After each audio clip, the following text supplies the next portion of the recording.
Hello everyone, it's Sandra from Inspired Keys again, and today you are in for a treat because Inspired Keys Academy member Rachel has asked me what is it that I do in some of the music that I play, and she went on to link a couple of videos of music that I've played previously, which includes the magnificent piano tutorial I did sometime last week, I think. And then also there was the super popular video on Hillsong's Broken Vessels. And so she gave me specific places where I did some interesting things, and she's like, I love those mini riffs that you did, those interjections, and I wish I could play like that. So you know what? I was like, let me just take some time, play through those videos and analyze what it was that I did, because honestly, sometimes when you do something, you just do it naturally, and I wasn't really thinking about what I did. And then I came up with 10 things you can do that's easy to apply and that you could apply straight away. So today and tomorrow I'll be teaching on this topic. Today I'm going to share 5 tips, tomorrow another 5 tips, and you guys who are watching live, you are awesome because you are aware that I am on today at 10 a.m. Melbourne time. It is 10 a.m. and so you guys get priority, okay? So if you're watching this, I want you to, number one, type into the chat, let us know your name and your country. Okay, so we want to know where you're watching from later. I'll be going through the chat and I'll be giving you a shout out of where you come from and stuff like that. And it's awesome having you around. Second thing you get to do is ask questions or share any comments that you have, because you get priority for showing up. So I want to make sure that I honor you that way. So I hope you'll stay with me throughout the entirety of this video, because there are some really good tips coming up. So even though I have prepared a teaching topic, once I'm done with that, I take questions, and I might even answer questions from people who ask about completely different topics. Because you show up, I want to honor you and answer that. And before we dive in, a couple of things I want you to do as well. If you're watching this first time in the Inspired Keyboardist YouTube channel, be sure to hit that subscribe button, because more videos like this are coming up. If they haven't already been talked about in my previous videos, go check them out. And the second thing is also, if you are subscribed but you have not turned on notification, be sure to hit that bell button next to the subscribe button, because that notifies you every time I come on live. In fact, this week I am coming on live a bit more. Today it's 10 a.m. but tomorrow, Thursday and Friday, it's 2 p.m. Melbourne time, and then on Saturday it's 12 noon Melbourne time as well. Now, why do you want to take down these timings? Because when you show up, you get to ask questions and your questions get answered first. So I want to make sure that you take note of the schedule. Details are in the description box below. And if you're watching a replay, comment below. It's okay, you can catch up, but I will give priority to those who type in the chat instead of commenting. And now, here's the very big news. Today, whatever it is that I teach, I've got my laptop going. It's recording every single thing I play and showing the notes, the specific keys that I press, and also the chord in terms of notated music. So if you're an I musician, you'll find that very useful. So if you feel like you're watching this video but you need to go deeper, you need to see exactly what I was doing, exactly what keys I was playing here, you can access that video inside the Inspired Keys Academy. And to join, you just have to check out inspiredkeys.com/join. Details are in the description box, and you do not want to miss out a week long of discounts that I am running. Discount codes are in the details below as well. Alrighty guys, I'm going to get started. So first up, let's go on to the beginning of this topic, which is on 10 tips for riffs and licks and interjections in music. Lots of people, trust me, in my history of, I think it's been more than 3 years since I started this YouTube channel, and I've got tons of comments and emails and messages that have come in, and people are asking me questions like, what do you do in between during those moments when you have an empty space of the music and you have no idea what to do, and it's awkward and you want to do something but you don't know what to play, you don't know what sounds good, or maybe you try and play something and it just sounds wrong to you. People give you the weird look. This is a real problem, guys, and we can't just, have nothing that we're going to do for the rest of the time we play. So if you have this problem, then you want to watch today's video and tomorrow's video, okay? If I just want to quickly explain the terms, riff, R-I-F-F, this is a word that describes like small melodic fragments. So it could be really something as small as 3 notes, like, like 3 or 4 notes, something like that, something to make the music like interesting. So usually we would want to repeat the riffs a few times to create something that is quite like significant to that particular song. And then, for example, one of the famous riffs as I'm teaching, right? So like, What a Beautiful Name, you have like,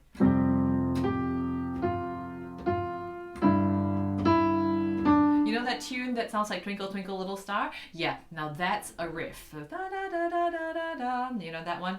Okay, so that's a riff. And then a lick is also something like a small little musical tune or gesture that just creates musical interest. So it's something that you can sort of just add as you go. And an interjection is also something that you kind of play to, it's really very much the same kind of thing. So interjection, you want to interject with some musical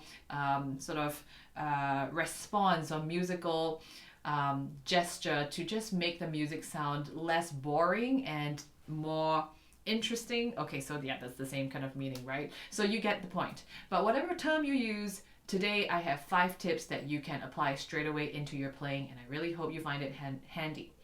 First up, if you have a chord that you're kind of just playing and holding for a long time, and in today's case, I'm going to use most of my examples in C major as well, just because it's the easiest key with no black notes that you really need to play.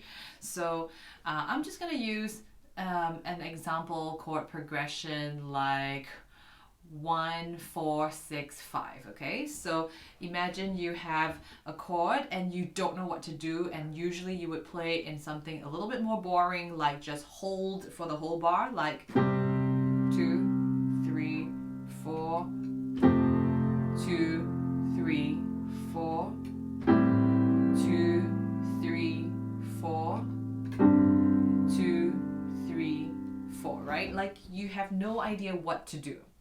So this is the first tip. The first tip is I want you to spread out the chord in this kind of rhythm. Da, da, da, da. Da, da, da, da. Okay, so if we have 4 beats in a bar, it would be 1 and 2 and. 1 and 2 and. And the last and count is tied on to beats 3 and 4. So what you do is you spread out the chord that you already have. So if I'm playing, right, and in this case it was a C, G, C, G, then what you want to do is just spread out the chord like rest, rest, rest, rest, hold, hold, hold, hold. See what I did there? Now you don't want to just spread it out necessarily 1 note every time you spread out. As you can see, what I did was sometimes it works out to be 1 note every time I spread out, play, play, play, play for those first 4 plays that I use. But sometimes I just play single note, single note, single note, and then the remainder of whatever else I'm playing. So it could be 1 note, 1 note, 1 note, 3 notes. So for example, right, that's 1, 1, 1, and then 3 notes on my right hand. So once again, just to give you a contrast so that I can demonstrate how powerful a very simple, just a spread out chord like that can make the music sound so much better. So something like, imagine if you could just, I'll do a first time no spreading out, second time spreading out, so you can hear the contrast yourself. So something like,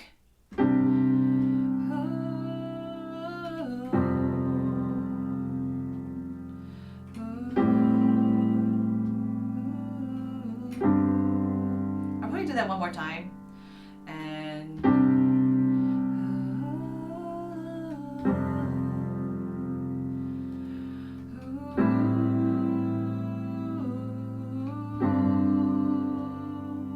spreading out.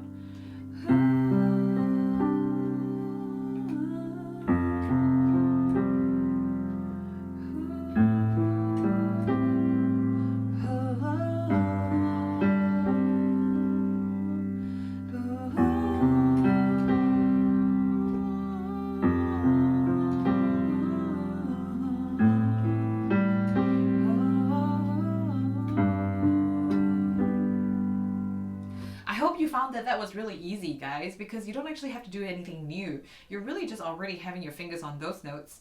So it's a matter of, instead of playing all of them down at the same time, you're just spreading them out in one particular rhythm. This rhythm idea repeats all the time. It's always da da da dum, and then da da da dum. So really, you can't go wrong. It's a very simple kind of formula to apply. So I hope you can give that a try already. So that's tip number 1, guys. Tip number 2 is, if you don't mind, I'm just gonna have a quick drink. Yum. Okay. The second tip is, instead of having that da da da dum rhythm, try making up any rhythm of your choice. Stick to that rhythm idea, or in our musical university terms, we used to call it a rhythmic profile. So you keep that rhythm, create some rhythm, any rhythm, and stick to that rhythm and try and do different things with it as you spread out those chords. As in, try to play different notes to it as you keep the rhythm the same. Okay, so we're going to come up with a rhythm using the same chord progression 1, 4, 6, 5. And let's come up with a rhythm, maybe something like da, da, da. You know, something as simple as da, da, dum, da, da, dum. It's a little bit syncopated. Syncopated just means an accent on a weak beat. So here's like no rhythm. 2, 3, 4. 2, 3, 4. 2, 3, 4. Okay, so here's my rhythm.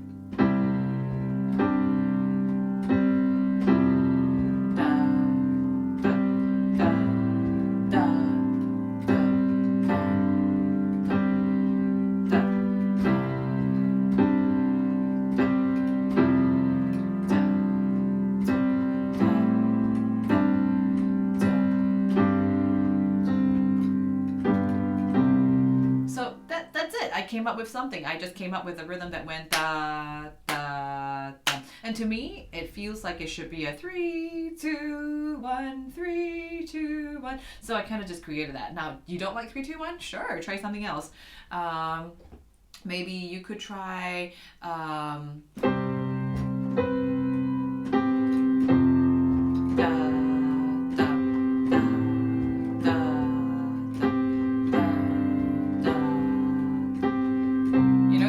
anything, guys. Okay, so you don't want to do da da dum rhythm. Sure, let's try something else. Let's try dum da dum da da dum da da dum da da dum. So guys, tip 2 is all about conceiving a rhythm in your mind first.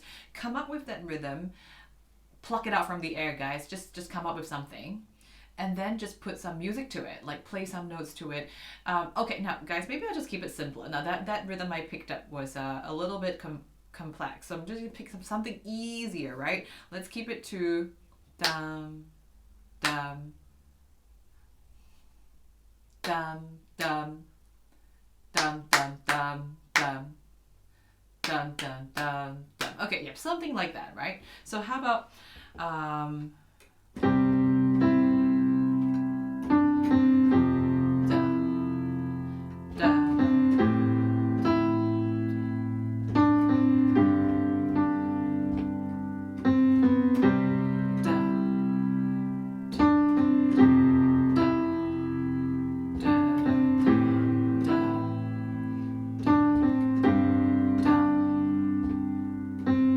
so as you can see, a lot of times the riffs can even be the same. So I did da da da da, which is 5, 3, 2, 1, and I did that 3 times before I did a small little change to the last bit, which is da da da da. Okay, I see your question, but I'm gonna answer all the questions during when I finish the teaching. So hang on, and I want to answer your questions later. So yeah, you can just change it. Now, why on earth did I change my 5 3 2 1 to da da da da da da da da, which is 5 2 1 7, meaning the 7 below, the octave below? The reason is because I now have a chord 5 at the end. So if it was a chord 5, I feel like that 5 3 2 1 is going to clash with the chord 5, because the chord 5 is comprised of notes 5, 7, and 2, so I want to have more of the 2 and the 7, so 5, 2, 1, 7, so that's going to be harmonically more matching, and then we'll have less clash or less dissonance, which also makes the music sound better. So guys, that's tip number 2. Come up with a rhythm, conceive something, pluck it out from the air, and then just repeat that. Assign some notes to it, keep the notes roughly the same, and there you have it. You have just created a little riff. And try it, guys. You might, if you've never tried it before, it sounds impossible, it sounds ridiculous, like, oh my gosh, Sandra, you're a genius, so you can do it. No, like, you just gotta be very experimental. And this is what you should do if you're really afraid and shy about it. Go somewhere, just hide yourself in your room, and play it, practice it in private, like in pure isolation. So it's just you and God. And the best thing is, because God's there, God's actually the real teacher, right? So God's going to give you some fresh ideas in your brain, and as you hear it, you play it out, it's going to sound great.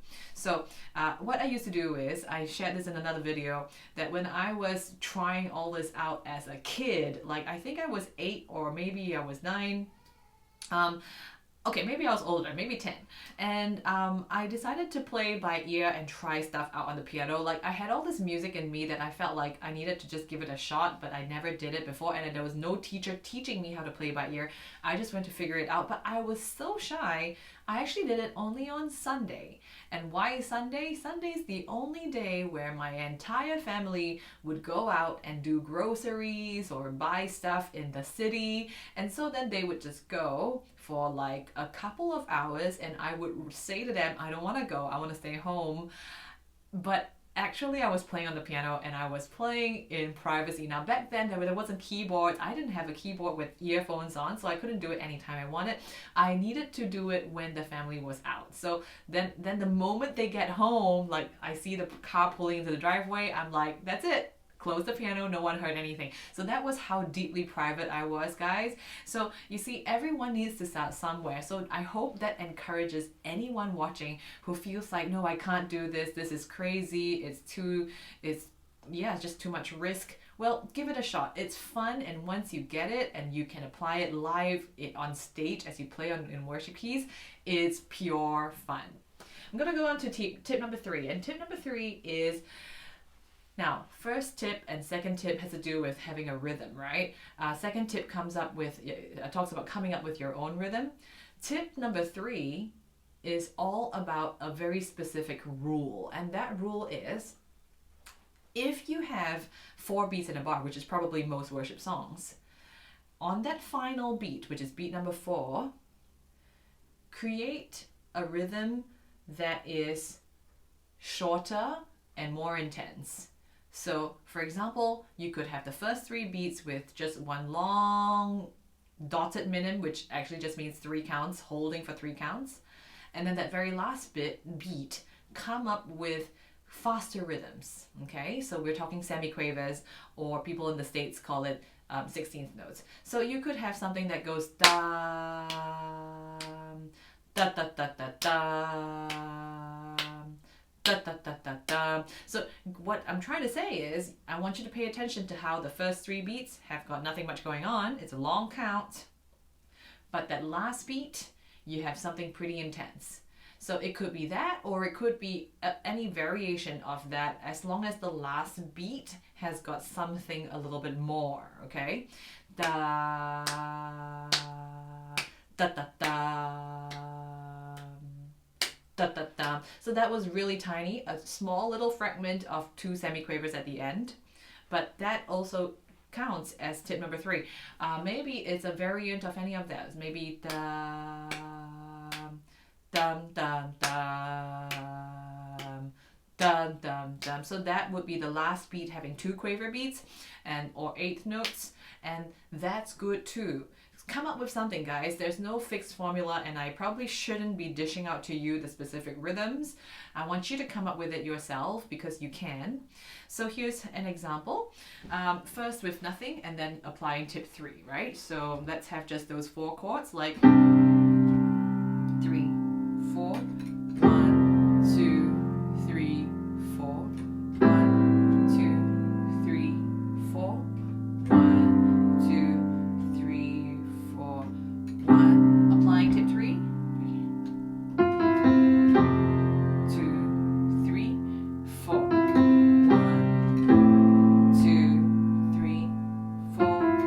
1, 2, 3, 4. See what I just did there was I came up with something, and everything, the movement, the action took place at the final beat.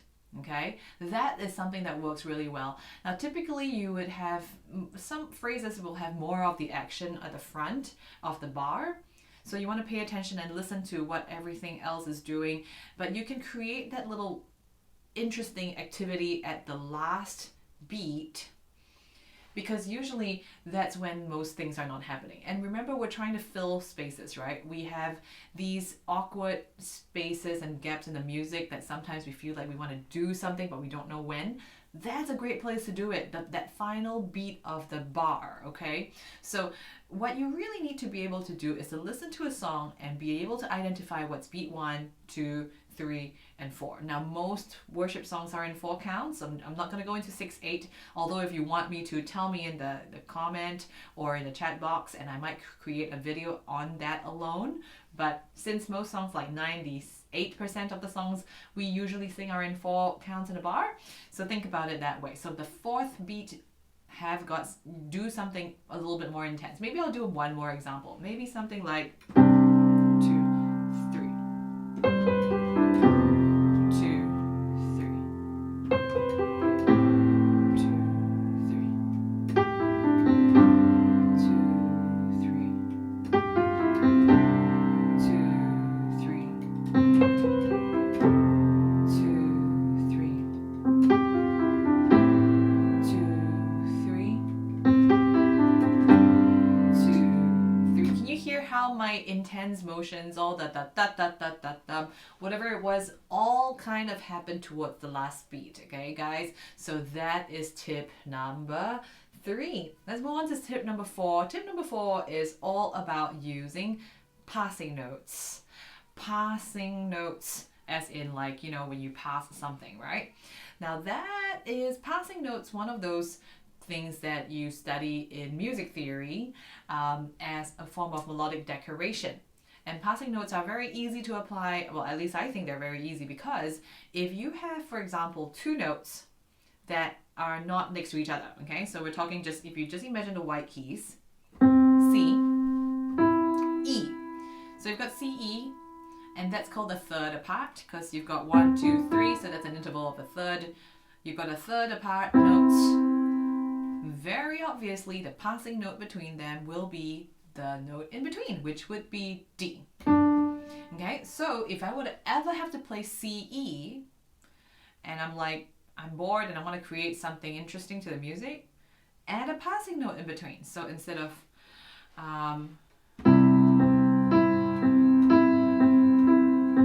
for example, try. See, that's like something already. You're creating something out of otherwise something a little bit more bland.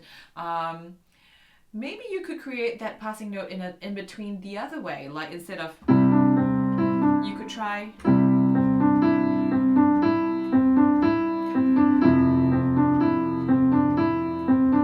You know, then you've just created a passing note in between and created some rhythmic interest or melodic interest as well.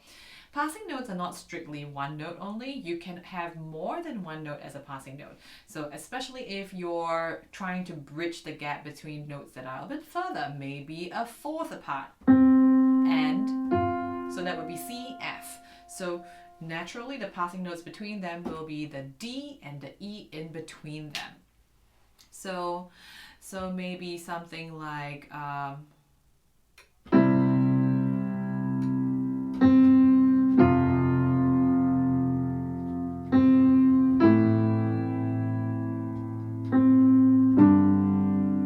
okay, so now I'm gonna add the passing notes.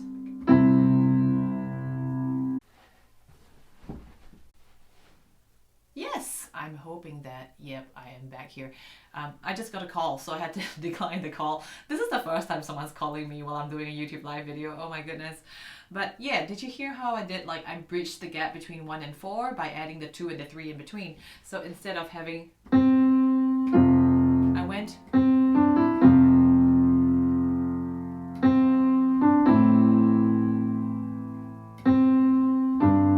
yep, so that creates a little bit of melodic interest as well. So if you've never used passing notes, guys, just analyze the music that you're playing and see, okay, are there any notes that are a jump apart, like a leap of a third or a fourth?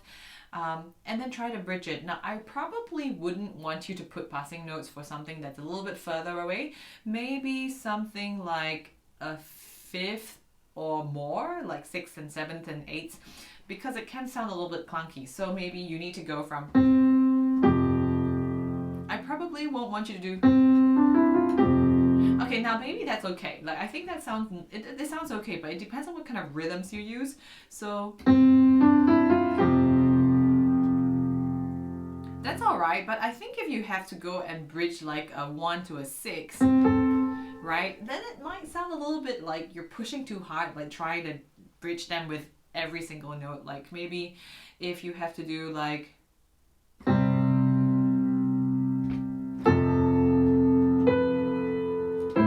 right, so maybe that's the original. That I probably wouldn't want you to do like,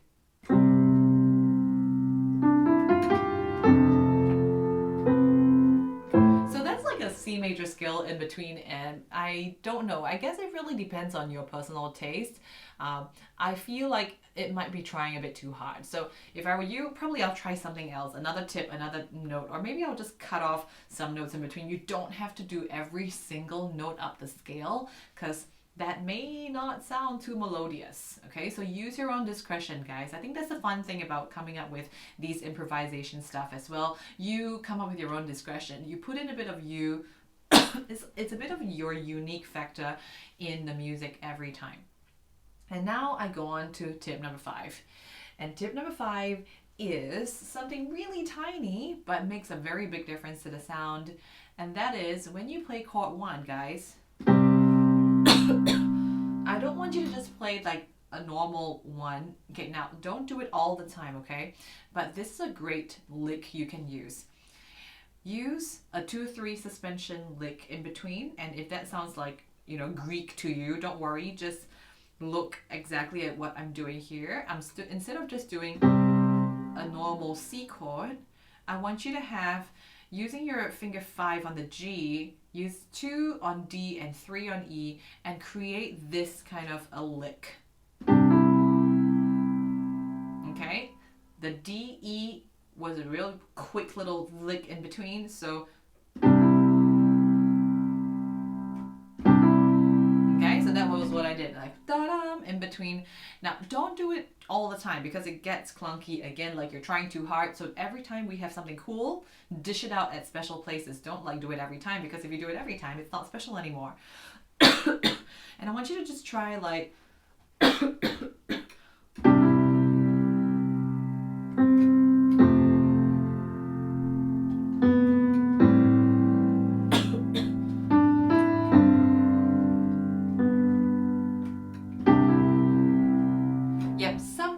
put it in, sometimes don't, and it sounds a lot better.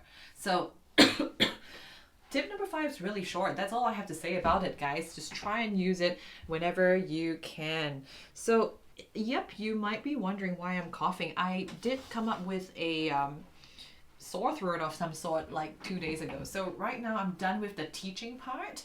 I'm going to take questions and answer questions as I take a sip of water as well to see what it is that you guys have asked. And if you are watching this and you have some questions, you are very welcome to ask them in the chat below and the chat next to the box. So let's go on with some Greetings from Implexity. Hi Sandra, it's Delendio. Cool, Delendio, great to see you again. Hi. SM says, nice chords, thank you. I want you to pick those up. Pastor David, it's awesome having you again. He asks, Sandra, do you recommend staying within the range of the chord scale first and not doing any octaves? This is relative to doing the riffs. So do you recommend staying within the range of the chord scale? I usually recommend staying within the chord range for a certain section, and then you only go out of that range if you want to create contrast when you've entered into a next section. By section, I usually mean things like when you go from chorus back to verse. So that's 2 different sections. Or when you go from verse 1 into verse 2, that's 2 different sections. Same sections, but it's a repeat of, which makes it boring if you do the same thing. So then you want to create something different, then I will change the pitch range. So Pastor David, I hope that answers your question, because I don't think it's a good thing to like change pitch range, meaning like, you know, you go from this middle C to the next C up, and put your whole entire hand up, and you're just jumping up and down, and that just doesn't sound good all the time. And cool, Pastor David, awesome. I'm so glad, because he just typed thanks, understand, awesome. Thanks for repeating the passing notes. We missed it. Okay, no worries. Okay, great. Well, wonderful. Now, Installation Man says 6/8. I'm not sure if you mean you want me to talk about 6/8. So, yep. So great, guys. That's all I'm receiving at the moment. I didn't see any more chats. If you're watching this and you have more questions, please type it into the chat below. Or if you're watching a replay, type it into the comments, although I can only get to you much later. And you know what? That sums up our teaching for today. I'm just going to talk a little bit more and see if anyone has any more chats or questions, because I want to answer your questions if you're here watching, because I want to honor your time for showing up and taking your worship keys learning seriously. So first up, I want you to make sure that you don't miss on the week long of discounts I'm running for Inspired Keys Academy. It is all in the description box below, exactly which code to use on which day. And also, what do you get in the Inspired Keys Academy? Some of the highlights that I really want to point out to you, although you can read it all for yourself at inspiredkeys.com/join, is that you get one-on-one member calls with me. So once you join, you do get a link where you can book me to teach you one-on-one on video chat. There's really no reason why we can't teach each other stuff anymore online, because, you know, we've got the internet and we've got all sorts of chat platforms, so be it Skype or even WhatsApp video. I can use any of these to teach you. And I think that's really the fastest way, because it's really like having a private tutor instead of just having to travel to that person's house or having to travel to the city just to learn something like that. You can do that in the comfort of your own home. But a lot of the things that I will share with you in the lessons probably already available inside the Academy as a training course, as a course video that's already been recorded. It's all there. There is an entire library of all the stuff that I've taught, a lot of which I mentioned about today, whether it's about playing scales or technique exercises so that your fingers are stronger and more dexterous, and you can sound better as you play. All those videos are already inside the Academy, so I didn't want you to miss those. And finally, if you have any further questions, guys, leave them in the comments below. But otherwise, since I don't see any further comments, I'm going to sign off, and I'll see you tomorrow, because tomorrow I'm going to share tips number 6 to 10 on riffs and licks and interjections that you can use as a filler in between worship. So I will also see you in tomorrow's YouTube live. Now remember, if you want to access exactly what it is I played, it's all been recorded onto my laptop, and that video is going to be available inside the Inspired Keys Academy. I will see you tomorrow, guys. Look at the description box below for the times that I will be coming online so that you can catch me and you can plan your schedule around it. And I'll see you tomorrow. Take care and God bless, guys.